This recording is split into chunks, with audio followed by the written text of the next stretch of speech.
तो दोस्तों आज हम आपके लिए एक ऐसी कहानी लेकर आए हैं जिसमें आप देखेंगे एक लड़की एक लड़के को पाने के लिए किस हद तक चली जाती है। ये आपने सपने में भी नहीं सोचा होगा।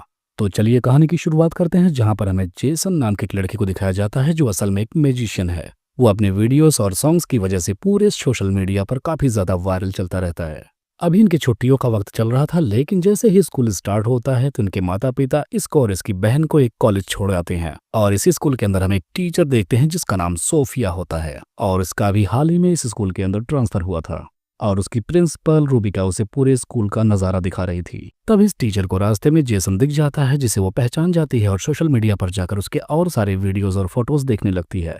अगले सीन में दिखाया जाता है कि क्लास का वक्त होता है, जहां पर जेसन बैठा होता है और एक लड़की सारा उससे बातें कर रही थी। और जैसे ही सोफिया ये नजारा देखती है, वो सारा की सीट को जेसन से काफी दूर कर देती है। अब क्लास के खत्म हो जाने के बाद सोफिया से रहा नहीं जाता, वो जेसन से पूछ ही लेती है कि आखिर सोफिया क्या उसकी गर्लफ्रेंड है, जिस पर जेसन साफ मना करता है। लेकिन ये सुनकर सोफिया काफी ज्यादा अंदर ही अंदर खुश होती है। लेकिन अगली ही सुबह वह सारा और जेसन को एक दूसरे को किस करते हुए देख लेती है, जिसे देखकर उसे इतना गुस्सा आता है कि पूछो मत। यहाँ तक कि उसने अपने हाथों में क्रॉस पकड़ रखा था, जिसे वो इतनी जोर से दबाती है कि उसके हाथों में जख्म हो जाता है।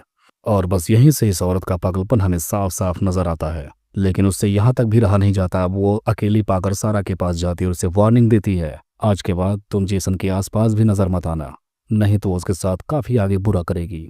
अगले दिन हम देखते हैं वो जेसन को अकेला पाकर उससे पूछती है कि तुमने उससे झूठ क्यों बोला था कि तुम उस लड़की से प्यार नहीं करते। लेकिन जेसन यहाँ पर कुछ भी जवाब नहीं देता। लेकिन स्कूल खत्म होने के बाद सोफिया उसे अपने रूम में बुलाती है। अब जेसन भी स्कूल खत्म होने के बाद सोफिया के रूम की तरफ बढ़ता हुआ चला जाता है। लेकिन वो उसके दरवाजे पर पहुंचकर नॉक करता है तो सोफिया का दरवाजा पहले से खुला हुआ था। और यहाँ पर वो सोफिया को जैसे ही हल्की निगाहों से देखता है तो सोफिया इस वक्त अपनी ड्रेस को चेंज कर रही होती है और कमाल की सेक्सी लग रही थी। जेसन भी इस नज़ारे को खूब एंजॉय कर रहा था। असल में सोफिया की ये एक चाल थी, वो उसे सेड्यूस करना चाहती थी, क्योंकि असल में वो एक नन की तरह दिखती है। अब वो उसे अपनी तरफ आकर्षित करना चाहती है और इसके लिए कोई भी वार खाली नहीं छोड़ती। लेकिन जेसन भी सोफिया को इस हाल में देखने के बाद वो उसे बिना कुछ कहे ही चुपके से वहां से चला जाता है। लेकिन जेसन ने ऐसा नजारा देख लिया था कि रात को सोते वक्त वो नजारा उसे सोने नहीं देता, बस आंखों के सामने वही झलक आती रहती है। लेकिन अगली सुबह फिर से जब सोफिया स्कूल में होती है, तब वो फिर से जेसन और सारा को एक दूसरे के साथ देखती है, जिसके बाद वो प्रिंसिपल से कुछ दिन की छुट्टी मांगती है। वो कहती है कि उसकी आंट बीमार है, जहां पर उसे जाना है। हम देखते हैं रात का वक्त होता है। सोफिया छुप छुपाकर जेसन के घर तक आ जाती है और चुपके से उसे देख रही होती है। तब तक जेसन के फोन पर सारा का फोन आता है। ऐसा नजारा देखकर सोफिया समझ जाती है कि उसे सबसे पहले अपने रास्ते के कांटे सारा को हटाना होगा। जिसके बाद सोफिया सारा के घर पे पहुंच जाती है। उसकी एक बुक में चुपके से वो ले जाकर कुछ दवाइयां रख देती हैं जो काफी नशीली थी। और अगली सुबह वो उसी बुक की क्लास ले रही होती है, तब वो सारा से बोलती है कि वो अपनी बुक ओपन करे, जिसके अंदर उसे वो दवाइयां दिख जाती हैं। अब यहाँ पर वो सारा को प्रिंसिपल रूम में ले जाकर सस्पेंड करवा देती है कि वो ऐसे काम करती है। जिसके बाद वो सबके रूम में चेकिंग करने को बोलती है। लेकिन जेसन के रूम में शराब मिलती है। असल में ये शराब सोफिया ने ही रखी थी।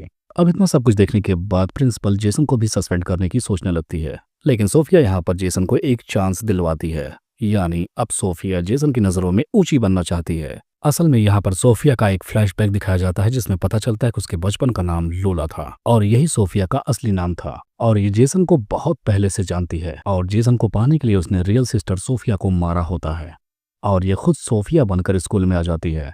अगले सीन में दिखाया जाता है कि हॉलीडेज के चलते सारे बच्चे अपने घर पर चले जाते हैं।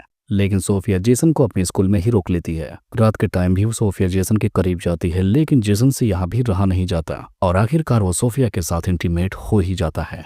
यही नहीं, सोफिया अपने फोन में ये सारे सीन्स रिकॉर्ड कर रही थी। अगले सीन में हमें दिखाया जाता है कि सोफिया यही नहीं रुकती, वो जेसन की बहन जो इसी स्कूल में पढ़ती थी उसे भी निकलवाने की कोशिश करती है। इसीलिए वो जेसन की बहन जे को स्कूल में फेल भी कर देती है और उसका दोबारा टेस्ट लेने के लिए बोलती है। टेस्ट वाली जगह पर वो आंसर शीट्स रख देती है और जो जैसे ही वहां पर आती है वो पेपर समझकर आंसर शीट उठा लेती है। जिसके बाद सोफिया को मौका मिलता है और वो उस पर चीटिंग का आरोप लगा देती है।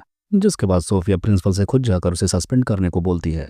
लेकिन प्रिंसिपल भी ये बात जानती है कि उसकी स्टूडेंट ये एक होनहार स्टूडेंट है और इस गलती के लिए वो उसे माफ भी कर देती है। और इस तरह से सोफिया का प्लान एक बार फिर से फेल हो जाता है। अगले सीन में हम देखते हैं जेसन को, जो अपनी गलतियों की माफी मांगने के लिए चर्च के अंदर जाता है। लेकिन यही चर्च में उसके सामने सोफिया आ जाती है, जो उसे वहीं कोपचे में ले जाकर उसके साथ इंटीमेट होने लगती है।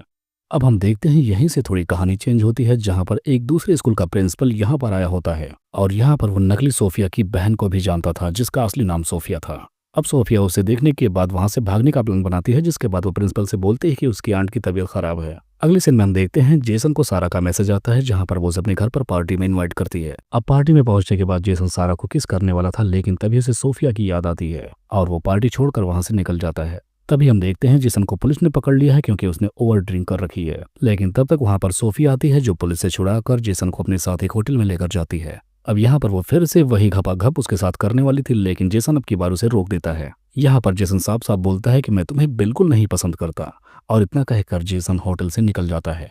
छुट्टियां खत्म होने के बाद स्कूल इनका फिर से स्टार्ट होता है, जहां पर हम देखते हैं अब कि सारा फिर से वापस आ गई है। अब उसे स्कूल में फिर से देखकर सोफिया फिर से उसे लड़ झगड़ती है। स्कूल खत्म होने के बाद अब वो सारा के सीधा रूम में जाती है। यहाँ वो सारा की हत्या करती है, कुछ इस तरह से कि लगे सबको एक्सीडेंट है। पुलिस वाले जांच करने के बाद ये बताते हैं कि सारा फिसल कर बाथरूम में गिर गई, जिसकी वजह से उसकी मौत हो गई। अब जेसन को अच्छे से पता चल जाता है कि ये सब कुछ किया धारा सोफिया का है। सोफिया अब जेसन को सीधा ब्लैकमेल करती है कि अगर वो उसके साथ नहीं रहा तो वो उसकी पहली बार मीटिंग की बनाई हुई वीडियो अपलोड कर देगी। अब हम देखते हैं जेसन घर आने के बाद बस इसी टेंशन में था कि सोफिया ने उसकी वीडियो बना ली थी चुपके से, और अब वो सबको दिखा देगी। जेसन को काफी परेशान देखकर उसकी बहन समझ जाती है कि कहीं से कुछ तो गड़बड़ी है। अब उसकी बहन काफी जोर लगाकर पूछती है, तो जेसन बताता है कि सोफिया ने किस तरह से उसे अपने जाल में फंसा लिया है।